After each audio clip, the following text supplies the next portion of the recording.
Well, folks, it finally happens. We finally got a Marvel film after over a year. So welcome to episode 86 from yours truly, Spot of Nerd, as it is about time that we get to talk about a Marvel film. And not only a Marvel film, but actually something that was really good, Black Widow.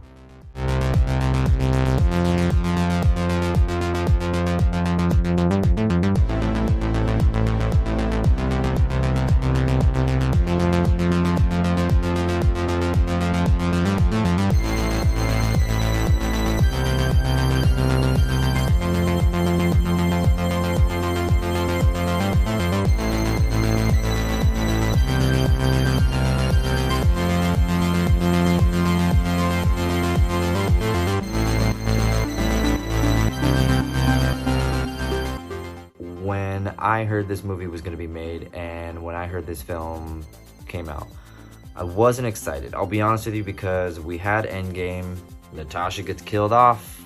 It's going to be a prequel film, because how can you create anything but a prequel film? We know she's dead. She's not going to continue on in the MCU. I'm sure this will just be kind of a yawner film, but it was actually pretty good. It's pretty funny. You got a great cast.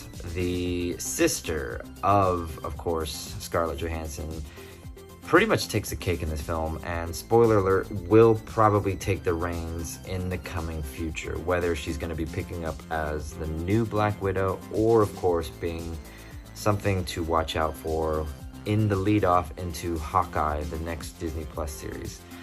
By the way, if you're not watching Loki, you're an idiot. It is one of the greatest television series that has ever been created.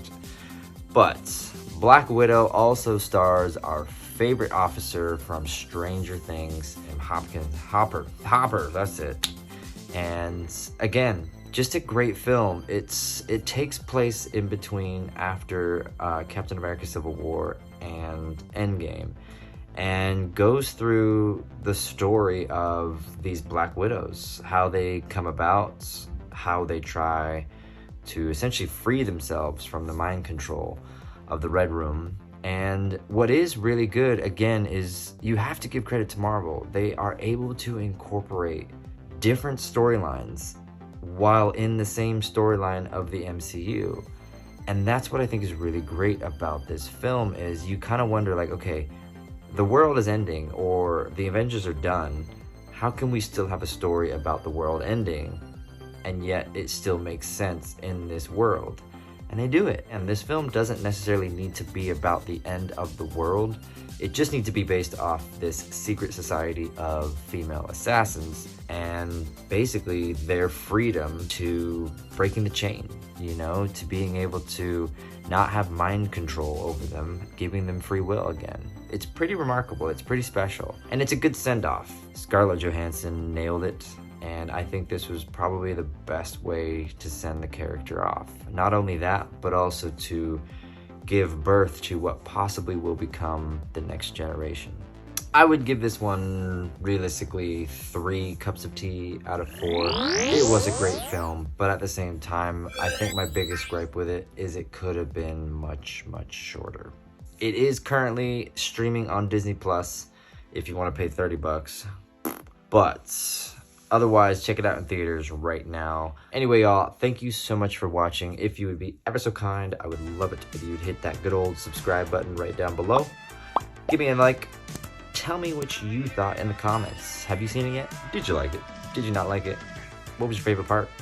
I think the humor in this film was probably my favorite. The poser. Every time there was a poser remark, it was pretty good. So, anyway, y'all, thank you so much again for watching, and we will see you all next time. Later, y'all.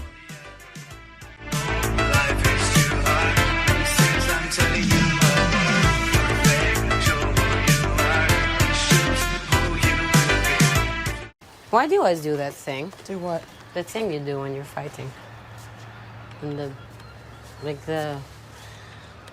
this thing that you do when you whip your hair when you're fighting with the arm and the hair, and you do like a fighting pose. It's a fighting pose. You're a total poser. I'm not a poser. Oh, come on. I mean, they're great poses, but it does look like you think everyone's looking at you, like, all the time.